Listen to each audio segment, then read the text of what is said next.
And now we're going to dive into studying the forms of the eye area. I'm going to lower the opacity here, make a new layer. And it'd be kind of hard to do this without setting up the underlying structure first. So the main thing is knowing that the eye is just a sphere sitting inside the structure of the skull, right?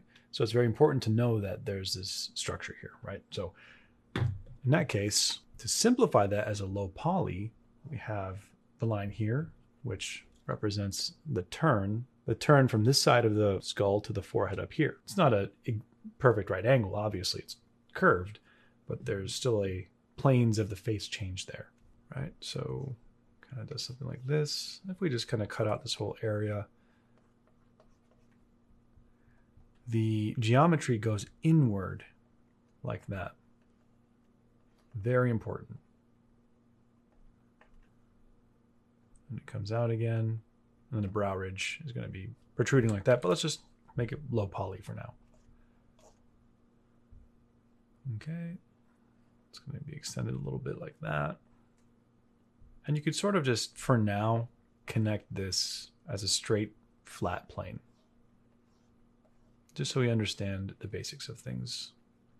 Or this part over here, we're going to show the geometry like this because it's a plane change. Okay. And over here, we'll just be simplifying that down to that. Now, up here, we have also geometry doing this. And if we just take this and move it to the side, we can sort of get a feel for the shelf-like quality that the brow ridge has in this case. It goes down, then in, then down again, right? And the eyeball is, of course, a sphere. Like this. I'm just going to do a quick, very rough wireframe. It's smaller. It's as though it sits in there and we don't see most of it, right? Because the eyelids are covering a lot of it, right? And so let's see how big that is over here. Sometimes it's hard to tell, but it's actually pretty big, kind of like that. Or the way you can tell is that this part has the geometry of a curvature. I mean, it's not exactly following the shape of the eyeball, but it's still encompassing the eyeball because it's covering it like it's clay. So we have that. But let's just erase out, or at least make it lighter in the areas that aren't being shown in this case. So just very lightly erase, just to keep in mind that the eyeball is pretty big, maybe a little bit smaller like that. And we'll do a quick outline to show which part is being shown. Okay. Now, on that same sphere, let's actually bring that over here. In the areas that are being covered, obviously with eyelids, it's as though you have a thin sheet of clay like this, like it's like a strip of clay. Right, so it's a thin sheet. It's as though we have one of those starting here, and it sits onto the orientation of the eye. So the form of the eye is going to be rounded, so the form of this will also be rounded. So it kind of goes up and around and over it. And there's going to be a little tear duct here. All right, the eyelid has thickness, so we're going to obviously add thickness. And then the top part will go with the roundness of the eye, and it goes in to meet the brow ridge up here. And sometimes there's actually a little hollow space, not hollow space, but just a deeper part there, depending on the person, of course. Then the water fountain thing happens over here. Let's move this all this way. Right? And so same thing with the lower part. And we'll see what it actually looks like on the reference shortly, but it meets here and goes over here, and it has thickness like that. and we'll also follow the geometry. And of course, this can be blended in later on with geometry meeting it like that, depending on the person, and connecting with that nose area, right? Right, cool. Looks believable to me. But let's see what's actually happening in the reference. Okay, so we actually don't see the top eyelid here because of the angle. It's being covered by the brow ridge right here. But that form understanding still applies, especially with this reverse kind of cone situation there for the bridge of the nose. But you can clearly see the thickness of the lower eyelid here.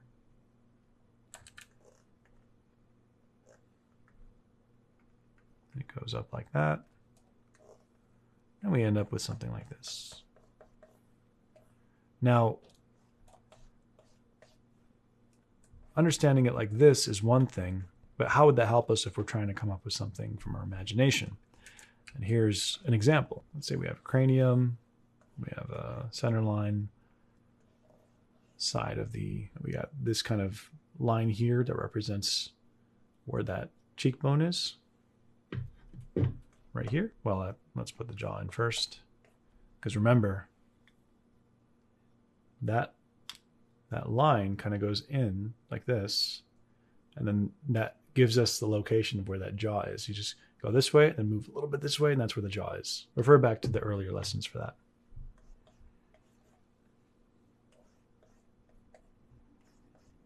Okay. Protrusion of the brow ridge, maybe nasal cavity. We got some cheekbones as parentheses real quick. Mouth. And we'll just kind of BS that real quick. But now, let's say I want to just concept a quick part of the face. Well, we could just draw the circle for the eye. Let's use the round brush instead so we can get more detail. All right, we can get the eye in there, but now we have all these options that we can do. We can make the upper eyelid straight across. We can make it rounded. And straight across would mean like the brow ridge is furrowed like this. But the thing to take note of is where the tear duct is and where it ends over here. This is what will change the personality of the character. If it's angled like this, you'll end up with an eyelid that does something like this, right? Definitely a more almond shape or something that looks, depending on the person, seductive or something. But if those same two parameters, the tear duct and the end of the eye, are angled upward, the character might seem a little bit more sad, right? And there's definitely a whole wide variety of different combinations of that. So you might have something just straight across that's just, somewhere in between. And once you have those, you can just draw the thickness of the eyelid, the lower eyelid, tear duct, and the roundness that would create like this. We got the sort of reverse fountain situation. We could get the brow ridge kind of sneaking over. And then over here, the geometry of the nose, the nasal cavity, because we know it's a cylinder there. So if we go from here, like, oh, what do we do? Do we make it a hard edge? No. You want a cylinder. Of course, you can change the shape of that. If you want to kind of come up with some different concepts, it's fine. And then, this side of, like, you have the frontalis, which is the front part of the forehead, and this part over here, which coincidentally follows the same location as that. You have this shape. You have the cheekbone shape. And then this side over here, which will be in shadow, depending on the light, and so on and so forth. All right, so if we shade this part of the eyelid, this part of the eye, that part of the top eyelid, it starts to kind of create some form that looks like a person or character or goblin, whatever, it doesn't matter. Okay, so let's just put some lighting on that real quick just to drive that point home. Light, not as light, but there's still light there, some light here. That's a giant eyeball. That's fine.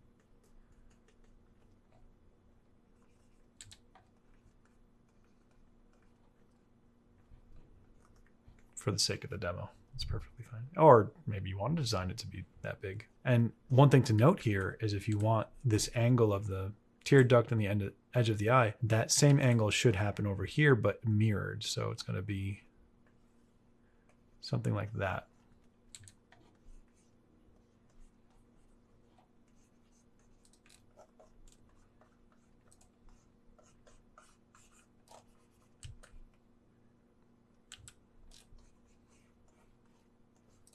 Okay, so the ear could be there.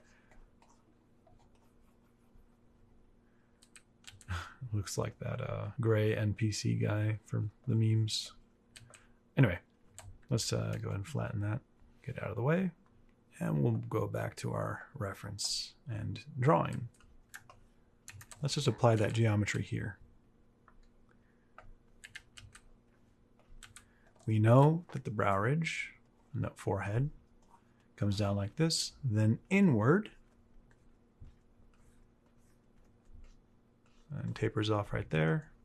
And just for the sake of this, we're just going to make this a flat shape, continuing the same geometry as this.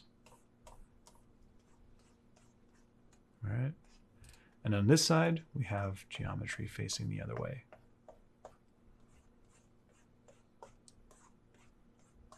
All right. Now we know that there's going to be a ball in there, and then the eyelid covering it here as well as here.